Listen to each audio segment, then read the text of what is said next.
पश्चिम बंगाल में आज हमको दिखता है कोलकाता। तो अपने आगे की पढ़ाई करने के लिए केवल डॉक्टर नहीं बनना था, देश की आजादी के लिए, देश की स्वतंत्रता के लिए मैं क्या कर सकता हूं, मेरा किस प्रकार से सहयोग हो सकता है, ऐसे भाव लेकर अपने आगे की पढ़ाई के लिए कोलकाता जाते हैं और पढ़ाई के साथ पढ़ाई करने के पश्चात पुनः आते हैं और नागपुर में आते हैं और उस समय की कांग्रेस में एक महत्वपूर्ण भूमिका के रूप में काम करते हैं। और उसी समय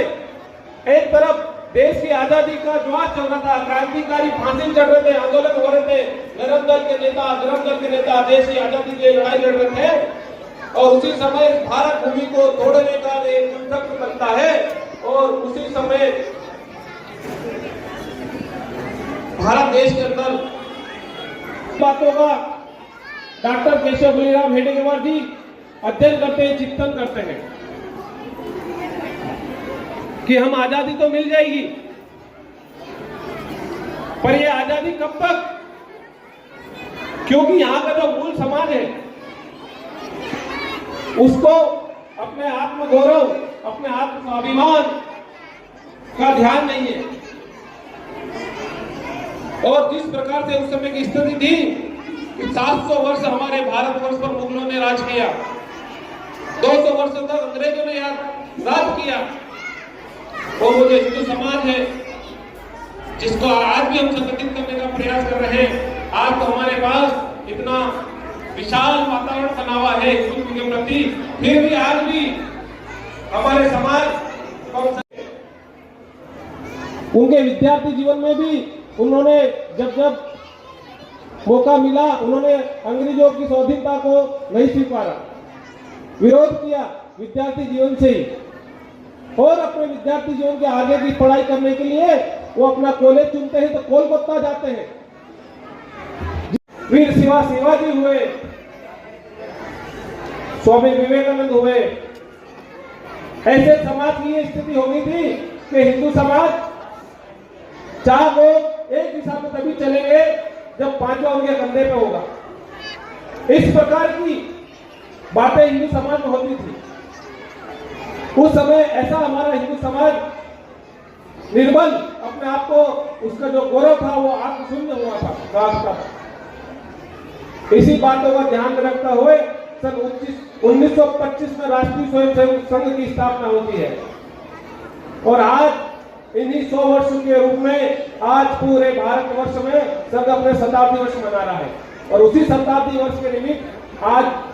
नागदा में नहीं अपितु भारत के प्रत्येक ग्रामीण क्षेत्रों में मंडल स्तर पर और नगर में बस्ती स्तर पर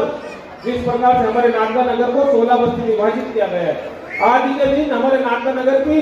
लगभग 8 से 10 बस्तियों में हिंदू सम्मेलन का कार्यक्रम इस प्रकार से यहाँ आयोजित हो रहा है, संबोधित हो रहा है। तो ये संघ 100 वर्ष की जो गाथा है ये ऐसी ही नहीं रही। संघ की स्थापना हुई, समय पर संघ का विस्तार भी हुआ, और जब संघ का विस्तार हुआ और उसी समय 47 में भारत को आजादी मिलती है और 48 में घटना घटित होती है, महात्मा गांधी की हत्या हो जाती है और उसका झूठा आरोप संघ पर लगाया जाता है कि महात्मा गांधी की जो हत्या है वो संघ के माध्यम से संघ के कार्यकर्ता ने करी है और संघ पर प्रतिबंध लगाया जाता है। संघ के लाखों स्वयंसेवकों को जेलों में बंद कर दिया जाता है, प्रताड़ना दी जाती है, पर संघ के कार्यकर्ताओं ने अपना संघर्ष करते रहे, हार नहीं मानी और समय के साथ देश की सर्वोच्च अदालत ने संघ को लगाया प्रतिबंध हटाया और गांधी की हत्या से निर्दोष साबित हुआ। ऐसा कोई सबूत नहीं मिल पाया जिसमें संघ के किसी स्वयंसेवक कार्यकर्ता ने या संघ की रचना तरफ गांधी जी की हत्या हुई और पुनः संघ का विस्तार होता है और उसके साथ साथ देश के सभी क्षेत्रों में संघ अनेक रूप में विस्तार होता है, चाहे विश्व हिंदू परिषद हो, विद्यार्थी परिषद हो, चाहे विद्या भारती हो, चाहे मजदूर संघ हो, सभी क्षेत्रों में संघ की शाखाओं का विस्तार होता है। और इसी के साथ समय समय पर जब जब आवश्यकता लगी सेवा के रूप में, चाहे केरल का बाढ़ हो, लातूर का भूकंप हो, कच्छ का भूकंप हो, जहां जहां भी आवश्यकता लगती, संघ का स्वयंसेवक बिना किसी पंथ संप्रदाय का भेदभाव रख के जहां आवश्यकता लगती है वहां सेवा के रूप में समर्पित हो जाता है।